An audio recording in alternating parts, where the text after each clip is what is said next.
சதிசய செய்தவன் புத்திசாலி, அதை சகித்து கொண்டிருந்தவன் குற்றவாளி. உண்மையை சொல்பவன் அதிகாரி.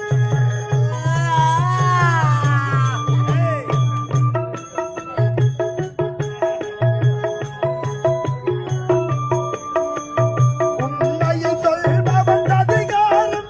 இது உலகத்தில் ஆண்டவன் அதிகாரம். இது உலகத்தில் ஆண்டவன் அதிகாரம். கடவுள் கல்லாடான் மனம் கல்லாய் போன மனிதர்களாலே. ஐயா, இந்த கொலைக்கு சாட்சி யார் என்று கேட்கின்றீர்களே? இந்த கொலைக்கு சாட்சி யார் தெரியுமா? இந்த விண்ணையும் இந்த மண்ணையும் கட்டி காட்டும் அந்த கடவுள் தான் சாட்சி. அந்த கடவுள்